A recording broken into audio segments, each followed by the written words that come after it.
Bonjour à toutes et bonjour à tous, c'est Grégory. On se retrouve aujourd'hui dans cette petite vidéo que j'espère courte et je suis très content parce que aujourd'hui, en main bleue planétaire dans l'onde enchantée du miroir blanc dans la colonne mystique de cette année, lune rouge auto-existante, portail d'activation galactique, j'ai découvert un truc, c'est que depuis que je fais des vidéos avec ce programme-là, je pensais que automatiquement il utilisait le micro euh, que je branche sur mon ordinateur, qui a un micro professionnel qui est très bon. Et en fait, je me suis aperçu seulement aujourd'hui que pas du tout, et que par défaut, il utilisait le micro de la webcam, qui est quand même de très moins bonne qualité. Donc normalement, le son devrait être beaucoup meilleur dans cette vidéo et dans les prochaines. Et voilà, et je m'excuse pour toutes les précédentes. Et heureusement, c'est un ami qui m'a dit encore une fois que, voilà, que le son n'était pas forcément terrible dans mes vidéos. Et du coup, j'étais quand même assez étonné par rapport au micro. Alors, comme c'est un micro particulièrement pour l'extérieur, je m'étais dit peut-être qu'en intérieur, il est peut-être un peu trop puissant. Mais non, finalement, pas du tout. C'est parce que j'ai pas orienté le logiciel à utiliser le bon micro. Donc, j'espère que maintenant, ça va aller bien. Alors, cette petite vidéo, je ne sais pas si dans cette vidéo je vais répéter quelque chose que j'ai déjà dit dans la colonne mystique, mais on verra bien.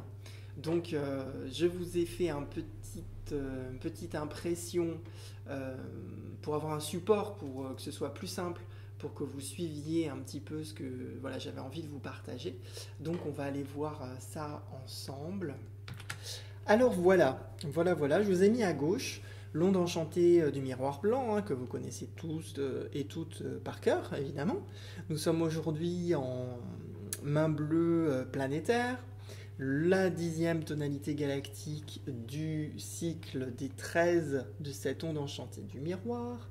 Et je vous ai mis ici un scan d'une partie de l'agenda des 13 lunes, si jamais vous l'avez acheté cette année. Alors, ce que je voulais dire quand même, c'est que moi, il y avait quelque chose un peu particulier, c'est pas qui me dérangeait, mais je trouvais ça un peu étrange, dans l'onde enchantée du miroir, où on est censé voir nos reflets et remettre de l'ordre dans ces reflets-là, et puis créer le puzzle infini de la réflexion de soi sur soi, du divin sur le divin, qui s'auto-regarde sous toutes ses formes. On n'a pas l'aigle bleu. Si vous voyez regarder cette onde enchantée, on a quand même la tempête bleue ici en tonalité lunaire, on a la nuit bleue en tonalité rythmique, et on a aujourd'hui la main bleue en tonalité planétaire. Et je me suis dit, c'est quand même bizarre qu'on n'a pas l'aigle, parce que c'est quand même la vision. Donc si on veut voir ces reflets et qu'on n'a pas la vision, c'est compliqué, quoi. Alors après, on peut trouver tout un tas d'excuses, mais j'ai découvert quelque chose. Alors je ne sais pas si je l'ai déjà dit l'année dernière ou pas, ou en tout cas à la précédente colonne mystique.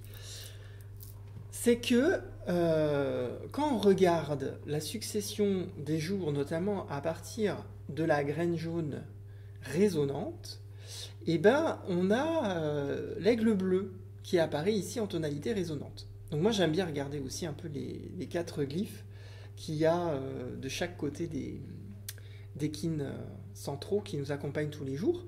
Et donc cet aigle bleu ici qui nous soutient dans la vision pour faire germer la graine de qui on est en vérité en allant en tonalité résonante, se syntoniser vraiment avec cette essence originelle et la canaliser à partir de ce point central jusque dans notre réalité, dans notre quotidien et à chaque instant et à chaque seconde.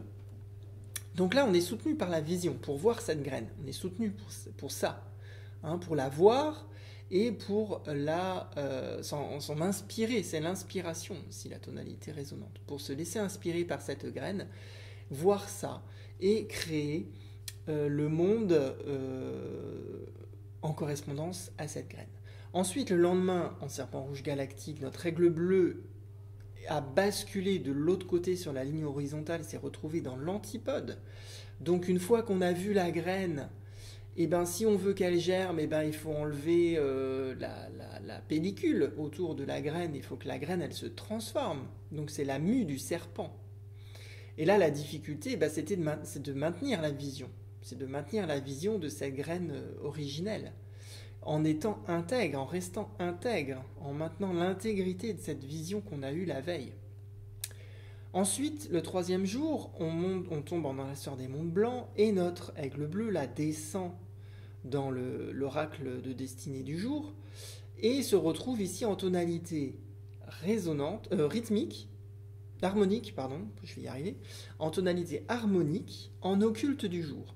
Donc il va venir ici renforcer la vision, mais dans l'occulte, donc c'est-à-dire dans notre partie inconsciente, la vision qui était jusque-là visible, soit qui nous soutenait, soit qui était un petit peu le défi, et bien là, elle passe dans l'inconscient et elle se renforce dans l'inconscient pour ensuite passer aujourd'hui dans le guide du jour en tonalité planétaire, pour venir se manifester véritablement dans notre réalité, la vision que l'on est venu chercher au centre de l'onde enchantée du miroir blanc. Alors même si on n'a pas notre aigle bleu qui nous apporte la vision dont on a besoin pour voir les reflets, on voit bien quand même que sur 4 jours, il est présent. Il n'est pas présent sur un point de vue complètement fondamental, c'est-à-dire frontalement, mais il est là, tout autour de nous, et il nous accompagne dans les 4 directions de notre conscience et de notre être, de notre réalité. Voilà, et c'est ça que j'avais envie de vous partager aujourd'hui, ce jour de manifestation de la connaissance avec cette main bleue, pour réaliser de plus en plus qui on est en vérité, de réaliser cette graine d'étoile que nous sommes. Donc voilà, c'est ce que j'avais envie de vous partager aujourd'hui. Voilà, cette petite information et vraiment ce calendrier Maya, il est magique et je vais encore en parler là, à la fin de cette semaine, en jour Limi, lors des rencontres Starseed. Ça va vraiment être voilà, très sympathique. En tout cas, je vais passer certainement un très très bon moment. Vous aurez la chance de pouvoir visionner aussi cette conférence dans quelques temps. Le temps que je puisse avoir les vidéos, que je fasse tout le montage et que je vous le partage sur internet, bien évidemment. Et aussi, il va y avoir, et c'est tout nouveau, ça s'est installé hier, voilà, jour en la sœur des monts blancs, jour d'opportunité, jour de mort aussi, pour le 26 juillet, pour la nouvelle année. D'habitude, je fais une conférence, et c'est tout. Et là, cette année, j'ai envie de faire un petit peu plus grand, de faire toute une journée. Et donc, ce sera le 26 juillet, avec un programme qui est en train de se dessiner, avec d'autres intervenants. Voilà, je ne serai pas tout seul. J'ai envie aussi que ce soit un peu collaboratif, avec des personnes, bien évidemment, qui résonnent avec le calendrier Maya. Mais je vous donnerai les informations au fur et à mesure. Donc, ce sera le 26 juillet. Cette année, ça tombe au milieu de la semaine grégorienne, c'est-à-dire un mercredi.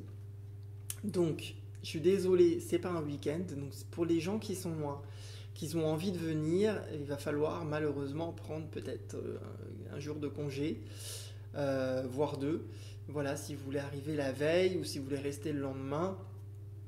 Voilà, ce sera une journée consacrée à cette nouvelle année en magicien blanc harmonique, avec des petites choses pour réveiller le magicien que nous sommes et qui va nous accompagner toute l'année prochaine.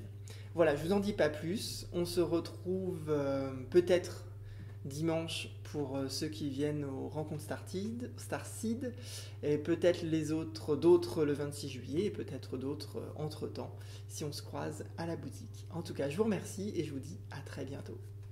In Lakesh.